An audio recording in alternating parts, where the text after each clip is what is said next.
Hello dear students, magnetic effects il ninnulla valare important aayittulla oru question.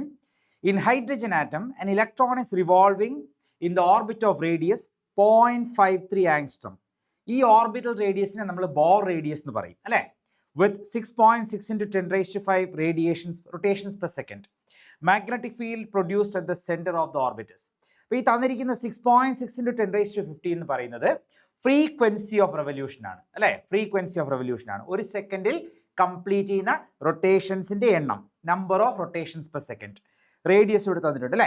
അപ്പോൾ നമുക്കിവിടെ ചോദിച്ചിരിക്കുന്ന magnetic field calculate ചെയ്യാനാണ്. Magnetic field at the centre ആണ്. ഇവിടെ ഞാൻ ഒരു ഹൈഡ്രജൻ ആറ്റം എടുത്തിട്ടുണ്ട്. ഹൈഡ്രജൻ ആറ്റത്തിന്റെ സെന്ററിൽ ഒരു ന്യൂക്ലിയസ് ഉണ്ട്, അതിന് ചുറ്റും ഇലക്ട്രോൺ, ഒരൊറ്റ ഇലക്ട്രോണേ ഉള്ളൂ, അത് റിവോൾവ് ചെയ്യുന്നു അല്ലേ? അപ്പൊ ഇത് ഇലക്ട്രോൺ ഇങ്ങനെ ആന്റി ക്ലോക്ക് വൈസ് ഡയറക്ഷനിൽ റിവോൾവ് ചെയ്താൽ കറണ്ട് ഏത് ഡയറക്ഷനിൽ റിവോൾവ് ചെയ്യുന്ന പോലെയാ? കറണ്ട് ക്ലോക്ക് വൈസ് ഡയറക്ഷനിൽ സർക്കുലേറ്റ് ചെയ്യുന്ന പോലെയാണ്. ശരിയല്ലേ? കറണ്ട് ഡയറക്ഷൻ എന്ന് പറയുന്നത് ഇലക്ട്രോൺ ഫ്ലോയുടെ ഡയറക്ഷന്റെ ഓപ്പോസിറ്റ് ആണ് അല്ലേ? അപ്പൊ എന്തായാലും ഇതിപ്പോ ഒരു കറണ്ട് ക്യാരിയിങ് കോയിലിനെ പോലെയാണ് ഇരിക്കുന്നത് അല്ലേ? Current carrying coil. നമുക്കറിയാം കറണ്ട് ക്യാരിയിങ് കോയിലിന്റെ മാഗ്നറ്റിക് ഫീൽഡ് എന്താ? μ0I divided by 2R. Okay, മ്യൂസിയുടെ വാല്യൂ സബ്സ്റ്റിറ്റ്യൂട്ട് ചെയ്യാം കേട്ടോ. 4π into 10 raised to -7 into I value നമുക്കറിയില്ല.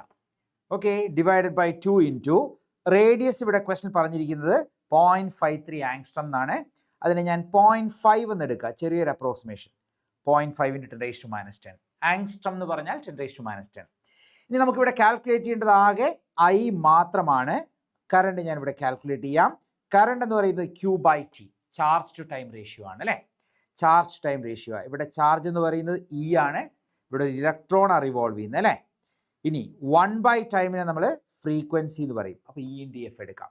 ഇവിടെ ഞാൻ സബ്സ്റ്റിറ്റ്യൂട്ട് ചെയ്യാൻ പോവാ. Charge of electron 1.6 into 10 raised to -19.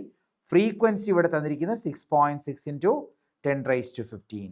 6.6 into 10 raised to 15. Multiply നോക്കാം. 1.6 into 6.6 റഫ്ലി 10 വരും.